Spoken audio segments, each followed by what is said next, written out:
What would the 5-year-old version of you tell you what you need to do?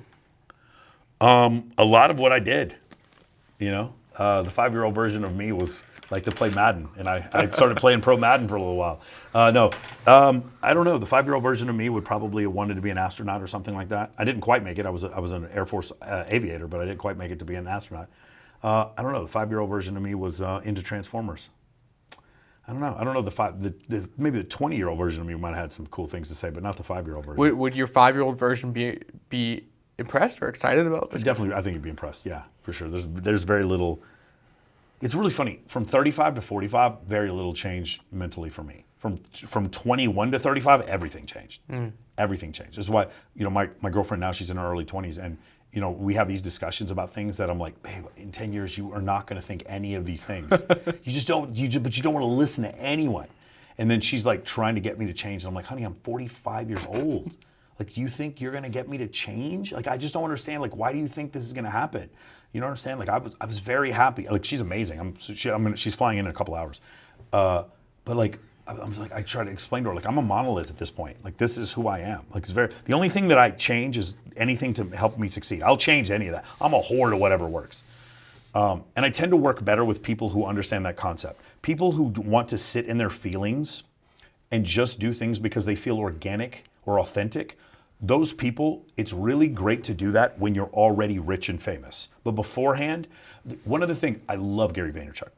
Nothing but respect for him. One of the things that annoys the shit out of me about him is when people come up to him and he goes, yeah, man, you don't want to make those videos for likes and comments. You want to make them because they're authentic to you. And I'm like, dude, you have 10 million followers on Instagram.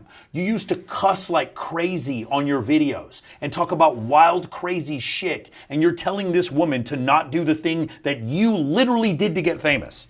You understand what I'm saying?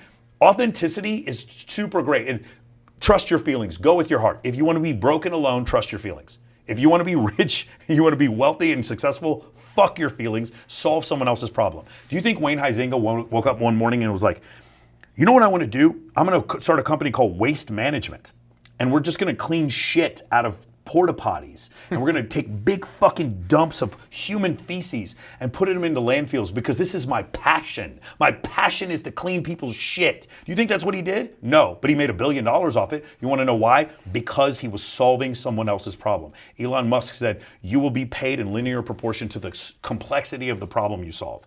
Right? So that's the same thing. Solve someone else's problem. People who like want to live in this world is like, no, it's not me. I'm kind of introverted and chill. I don't want to do social media. That's fine. You don't have to. But don't tell me you're competing. And don't tell me you have a chance, because you don't. If you try to run a business right now and you're like, yeah, I want to run a business, but I don't want to use social media. Dan Fleischman had one panel up there, and there was these guys that were like ridiculing social media. It's like, oh, you don't have to do this. My whole business is B2B. I'm like, yeah, when did you start your business? 1993. Really? 1993, huh? So you started your business before there was social media. If you started something right now, if you had some kind of program or product that was B2C and you're not using social media, you're shooting yourself in the dick. Sorry, that's what you're doing. That is so ridiculous. And people like, well, no, it doesn't feel authentic. Cool, then what will feel authentic is you being broken alone. That's what will feel authentic. It's just so crazy. And like the people who grasp that concept that I just said, they do really well in my program. The people that are just trying to hold on to like 1992, they don't do well in my program.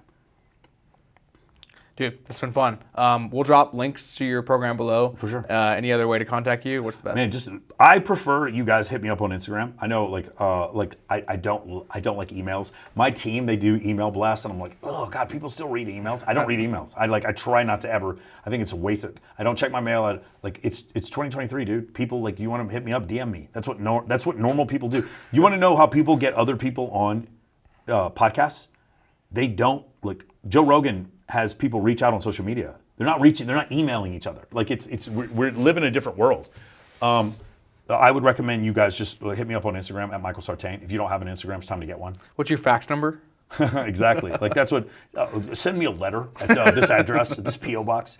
Like it's just, I mean, I get it. I understand that people still live. So I get a lot of older clients that are like in their 50s and they're like, well, yeah, man, I've got my Facebook tuned in. Yeah, I'm like, your God, Facebook? yeah. Dude, I don't check Facebook. Facebook? And like, there's people listening right now who's like, well, I'm on Facebook. Facebook is great for your grandma, but because your grandma's on Facebook, that's why you don't need to be on Facebook anymore. That's the point.